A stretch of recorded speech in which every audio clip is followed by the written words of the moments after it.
흐린 날에도 자외선을 차단하는 가장 확실한 방법은 자외선 A까지 차단하는 차단제를 바르는 것입니다. 그렇다면 SPF 지수에 따라 자외선 차단 효과는 얼마나 차이가 나는 것인지 우리는 가장 흔히 사용되는 SPF 15, 30, 50 등 세 가지 자외선 차단제를 가지고 그 효과를 직접 측정했습니다.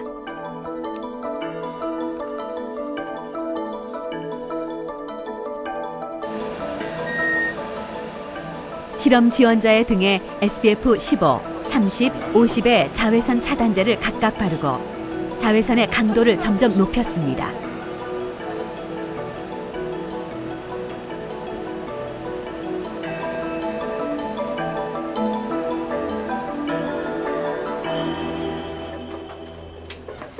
안녕하세요. 24시간 후 자외선을 쬐던 피부에 어떤 변화가 일어났을까요? 실험 결과 SPF 지수에 따라 그 효과도 차이가 났습니다. 보니까 이분 같은 경우에는 SPF 15의 자외선 차단제를 바른 피부의 경우 적은 양의 자외선에도 붉어졌지만 50을 바른 피부는 자외선의 양이 세일 때만 붉게 반응했습니다. 그렇다면 자외선 차단제의 양에 따라서는 어떤 차이가 있을까요? 똑같이 SPF 30인 자외선 차단제를 양만 다르게 해서 펴 바른 후 자외선을 쬐주었습니다.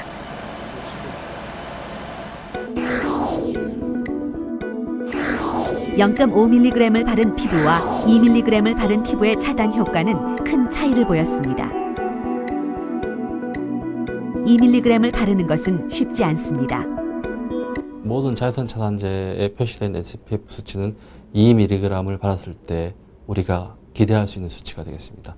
일반 사람들이 바르는 양을 조사해서 평균을 내보면 보통 0.5mg 정도밖에 바르지 않습니다.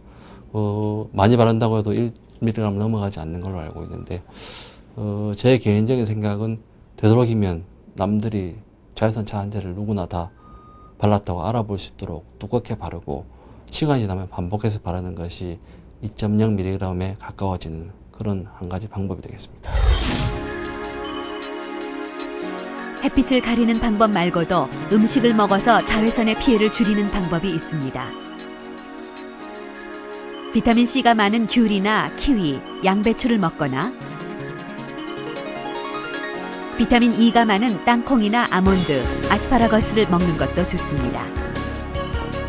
비타민C 같은 경우는 항산화 효과가 있으면서 콜라겐 합성이나 아니면 엘라스틴 등을 유지시켜주는 데 도움이 된다고 알려져 있고 비타민 E 같은 경우는 세포막을 유지하는 데 도움을 주고 그리고 DNA가 이상이 생기지 않도록 도와주는 데 도움이 된다고 되어 있습니다.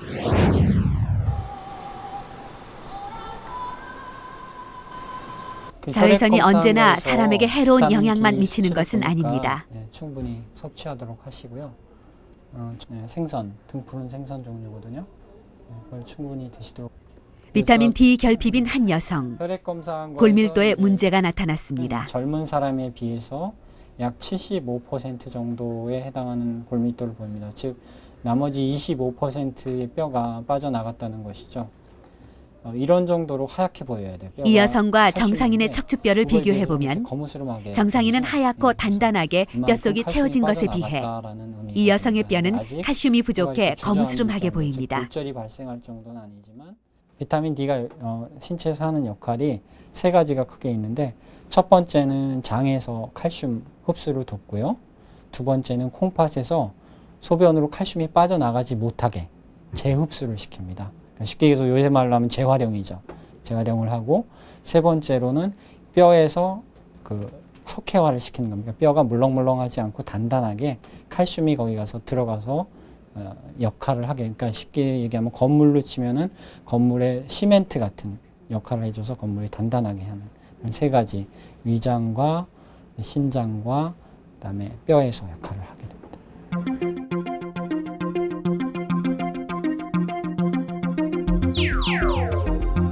햇빛을 쬐일 때 피부로 들어오는 자외선은 피부에 있는 프로비타민 D가 활성화돼 비타민 D로 전환됩니다.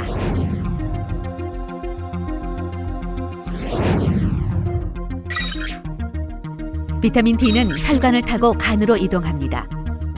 간에서 대사 과정을 거친 비타민 D는 장에서 칼슘이 흡수되는 것을 돕기 때문에 부족할 경우 골다공증을 유발합니다.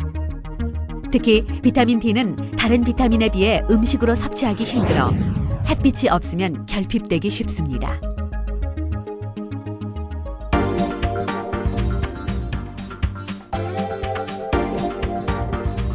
우리나라에 비해 햇빛이 부족한 북유럽의 경우 비타민 D의 결핍을 막기 위해 일광욕을 즐기는 사람들이 많습니다. 비타민 D를 만들어내는 일광욕은 골다공증을 막아줄 뿐 아니라 심리적인 안정을 주기도 합니다. 햇빛이 우울증을 막아주기 때문입니다.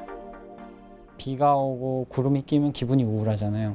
그 날씨가 맑으면 기분이 좋아지고 이런 그 정신질환에 관련되고 또 수면에도 관련돼요. 그래서 햇빛을 보면 멜라토닌이 파괴돼서 우리가 각성 효과가 있고 햇빛이 없어지면 멜라토닌이 만들어져서 좀 졸리게 되고 그럼 낮에 잠깐 졸리면 또 밤에 깊게 못 자고 그래서 햇빛이 단순히 비타민 D만은 아니고 정신적인 거 또 수면 장애 뭐 기타 여러 가지의 역할을 합니다.